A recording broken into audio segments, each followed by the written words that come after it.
ni ma ko waxee au début ñëpp ràññee nañ ma ci coordinateur front pour le départ de Macky Sall nga xam ne mooy front de l'opposition sénégalaise bi nga xam ne basé en France mu ŋànk ay partis politiques de l'opposition sénégalaise en France ay mouvements citoyens ay personnalités indépendantes ñëpp xam ma aussi ci li nga xamante ne bokk naa ci ki nga xamante ne mooy initiateur u parti PASTEF en France et dans la diaspora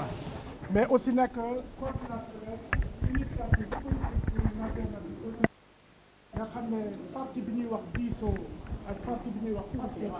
ñoo ci nekkoon et man ma nekk fa en tant que personnalité indépendante pour nekk le coordinateur de ce mouvement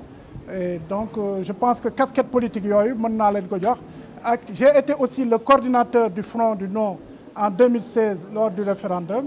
J'ai été aussi le coordinateur de Manko Taxawu Sénégal lors des élections de 2017,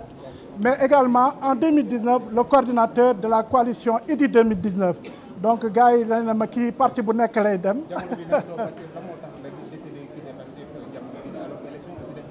Non man depuis 2017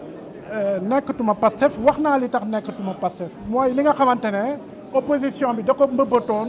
pour ñu ànd ñëpp bokk ci liste unique de l'opposition mu xam ne mu nekk li nga xamante ne moom la askan wi bëggoon pour que ñu am majorité au Parlement mais bi ma engagé man parti bi au niveau de la France Ousmane Sonko d'accord ci woon et donc loolu moo indi suñu tàqali ko ma génn ci Pastef mais tey maa ngi rappeler que ne lancement le rassemblement des patriotes du Sénégal am na ñoo xam ne démb la ñu génn ci parti bi am na ñoo xam ne y a un mois am na ñoo xam ne y a 2 mois maa ngi leen doon wax sànq ci njëlbeen bi bëgguma woon def format boo xam ne damay woo yeneen patriotes yi nga xamante ne génn nañ ci parti bi bëggoon intervenir te teewuñu fi mais format bi permettre ñu ko woon mais di ngeen gis ci fan yu néew mais yaakaar naa sax am na ñoo xam ne yéen a gën a yéen xam nga journaliste da ngeen xarañ xam ngeen ne am na patriotes yu bëri ñu nekkoon Pastef aujourd'hui ci réseaux sociaux bi ñoom ñoo gën a féroce ci lii di xeex li nga xam ne dérive bi ak mutation bi nga xam ne parti bi def non moom laa lay wax fi réew mi toll tey te ñun ñi bokk ñi nga xam ne ñoo créé parti bi réew mi toll nga foog ne man ak ni ma bëggee Sénégal su ma xamoon ne parti bi dina dox ba am mutation boo xam ne day verser ci violence dinaa ci dugg du ma ci dugg mais nag dafa jot parce que naa 2017 ba 2019 maa ngi ci yeneen te réew ma dund maa ngi ci yeneen activité politique donte man je suis plus un esprit libre nekkuma bi ma génnee Pastef j'ai décidé personnellement de soutenir la candidature de Idrissa Seck mais c'est-à-dire parti bi Pastef la mutation du parti Pastef pour ñun ñi nga xam ne ñoo ko créé ah ni mu versé dans la violence et loolu je veux rappeler quelque chose aujourd'hui le constat mën naa juuma le constat bi ma tiré mooy Ousmane Sonko se sert de la politique pour régler ses problèmes personnels parce que yow yi nga def bërëbu massage boobu nga dem guddi du woon réunion politique bi ngay jiiñ ministre du woon je sais pas ban animosité la am mais c'était pas je sais pas mais on peut pas aujourd'hui le constat est évident qu'il se sert de la politique comme bouclier et de la jeunesse et des gens yoo aujourd'hui pour ñoom lu mu def baax na jusqu'à maintenant man lu mu doon def intéressé moom mais léegi nag daf ma intéressé parce que Sénégal man si doomu Sénégal la comme yéen ni ngeen nekk doomu Sénégal est-ce que yéen war ngeen nangu ñuy taal Sénégal si ay tappale si loo xam ne teguwul si dëgg teguwul si yoon ñëpp xam nañ ne tey li xew ku ñu woo tribunal yéen ku ñu fi woo tribunal est-ce que di nga woote pour ñu gunge la wala nga ne ñëw leen xeex la même bu ñu amoon doole même bu amoon doole bi parce que le fort c'est celui qui s'est pardonné et le fort c'est celui qui va dire dem leen toog seen kër man lañu tuumaal dinaa dem tribunal ma indi sama preuve wane ne li ñuy wax dara du si dëgg et barke alxuraan karim ak koor gi ma nekk nii su demee moom tribunal aussi bien sur l'affaire Adji Sarr que sur l'affaire Mame Mbaye Niang mu indi ba ay preuve am ñu dëgg bokk naa si sénégalais yi wàcc tari bi xeex pour ñu bañ ko tëj wala ñu bañ ko teg daan parce que loolu ngeen créé seen mouvement am na ko lan moo nar a nekk seen taxawaay si opposition bi ngeen di bokk wala da ngeen di dem ci mouvance présidentielle. waaw comme ni ma ko waxee si njëlbeen bi xam nga ñun ñu ngi door a créer suñu mouvement booy créer mouvement nag dafa am loo xam ne c'est des fondamentaux politiques c'est de b.a.-ba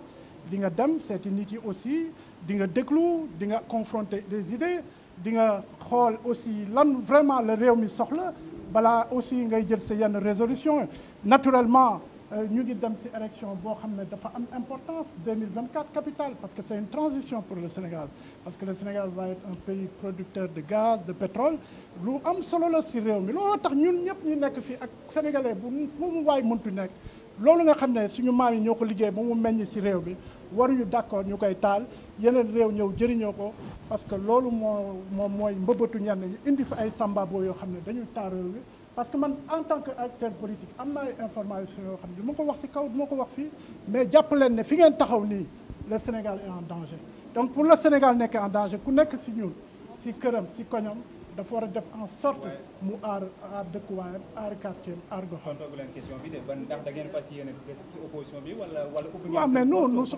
mais man je suis le coordinateur du Front pour le départ de Macky xëy na yéen a ma xamul parce que je suis un Sénégalais de la diaspora pour le moment je pense que yéen a ma xamul mais ñi nekk France xam nañ ne ça fait fukki at maa ngi combattre le régime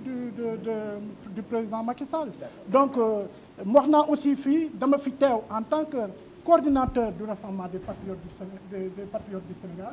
mais pas en tant que coordinateur de l'opposition sénégalaise en France parce que am na ñoo xam ne tey taxawaay bi ma taxaw fii du leen neex mais ñëwuma fi pour wax au nom du Front pour le départ de Macky je suis venu en tant que membre fondateur de RPS le rassemblement des patriotes du Sénégal pour lancer suñu mouvement et tamit ngeen jàpp sénégalais di ngeen war a nangu que opposition dafa am ay opposition am na tey jii ñoo xam ne ñu ngi ci opposition bi mënuñu d'accord ak lii Ousmane Sonko di def man bokk naa ci xëy na man maa gën a ñeme ñenn ñi pour mën taxaw wax ko parce que ñeme naa dëgg gi mais am na ñoo xam ne dañ koy wax ci suuf mais man dama koy wax ci kaw d'autant plus que dama am responsabilité parce que parti Pastef dama bokk ci ñi ko taxawal. Vous savez je pense que à ces moments qui nous interpelle en tant que Sénégalais, nous avons l'impérieuse nécessité de remettre le sens du patriotisme en avant. Mais le vrai patriotisme, pas le patriotisme pas le pseudo-patriote qui veut brûler son pays, casser son pays sur la base d'éléments vraiment factices. Ça, on ne peut pas l'accepter. C'est pour ça, nous, comme je vous l'ai dit à l'entame de votre propos,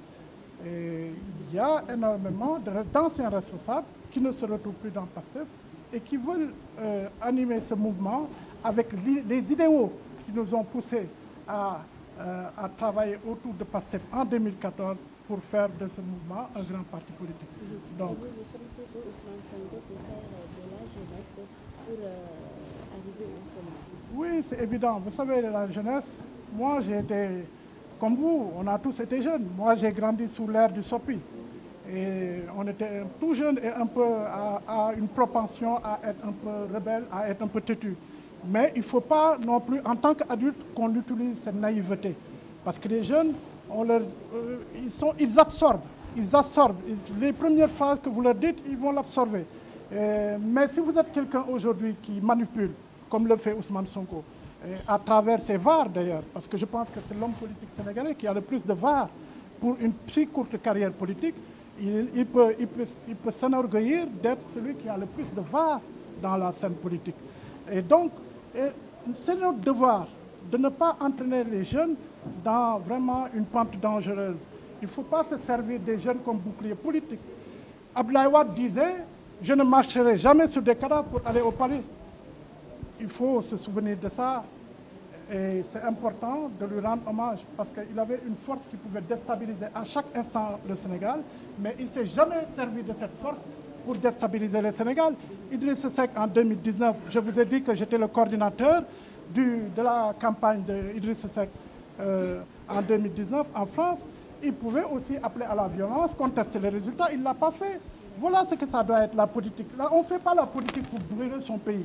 La politique, on fait la politique pour donner un avenir meilleur, un idéal, des meilleures conditions de vie aux populations, un meilleur avenir. Mais si, comme avenir, vous leur donnez que de se réveiller le lendemain matin, de voir leur étal brûlé, de voir leur boutique pillée, de voir des femmes, des mères de famille